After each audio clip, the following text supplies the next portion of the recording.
कहानी नंबर 115। लालच बुरी बला है।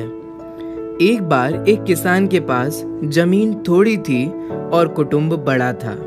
एक दिन एक मित्र उसके घर आया और कहने लगा कि तुम्हारी जीविकोपार्जन की परेशानी को हल करने मैं यहाँ आया हूँ। एक जमींदार ने अपने जन्मदिन पर मात्र 1000 रुपए में अपनी जमीन उपहार में देना चाहा है। बस शर्त यही है कि प्रातः सूर्योदय से सूर्यास्त तक पैदल चलकर जितनी जमीन अपनी डगों से नाप सके वह उसका मालिक हो जाएगा। पर ध्यान रहे, जहां से प्रस्थान किया है शाम ढलने तक वहीं वापस आना होगा। किसान कल्पना की उड़ान भरने लगा और सोचने लगा, कल मैं ना जाने कितने मील जमीन नापकर मालामाल हो जाऊंगा और आराम से परिवार के साथ जीवन बिताऊंगा। सूर्य निकलते ही वह जमींदार की जमीन नापने निकल पड़ा। आशा और आकांक्षा की दौड़ ने उसके पैरों में अतिरिक्त शक्ति जैसे भर दी हो। चारों दिशाओं में घूमकर जमीन नापनी है। सूरज सिर पर चढ़ आया, जबकि 3 दिशाएं उसे अभी पार करना बाकी हैं। दूसरी दिशा में मुड़ने को हुआ तो एक हरा भरा बाग दिखाई दिया। सोचने लगा, इस बाग को डगों से नहीं नापा तो मूर्खता होगी। उसने चाल तेज कर दी। देखते देखते सूरज उतार पर आने लगा। तीसरी दिशा में मुड़ने को हुआ कि एक तालाब दिखाई दिया।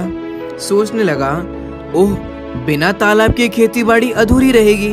वह उसे नापने शरीर से कपड़े उतारे और तालाब के चक्कर लगाने लगा।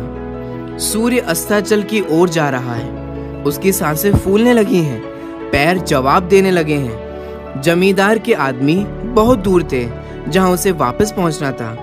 किसान के परिवार के सदस्य वापस आने के लिए पूरी ताकत से उसे पुकार रहे थे। आखिर किसान कितना दौड़ता। वह निश्चित स्थान पर पहुंचने के पहले ही थक कर गिर पड़ा। एक बार पूरी ताकत से उठा, दौड़ा, लेकिन थोड़ी देर बाद लड़खड़ाकर पुनः ऐसा गिरा कि फिर उठ नहीं सका। उसके प्राण पखेरु उड़ गए। आखिर 3 गज जमीन ही उसके काम आई जहां उसका अंतिम संस्कार किया गया। अति संग्रह और लालच के फेर में वह जिंदगी ही गंवा बैठा। एक क्षण रुककर जरा विचार कीजिए कि कहीं हमारी और आपकी दशा भी तो उस किसान जैसी तो नहीं है, जो लालच के कारण अपनी जिंदगी को ही गंवा बैठा। आपसे निवेदन है कि ये वीडियो अपने नजदीकी लोगों के साथ शेयर जरूर करें। शायद कोई ऐसी गलती करने से बच जाए। आपने यह वीडियो अंत तक देखी और अपना बहुमूल्य समय इस वीडियो को देखने में लगाया, अतः आपका हृदय से बहुत बहुत धन्यवाद।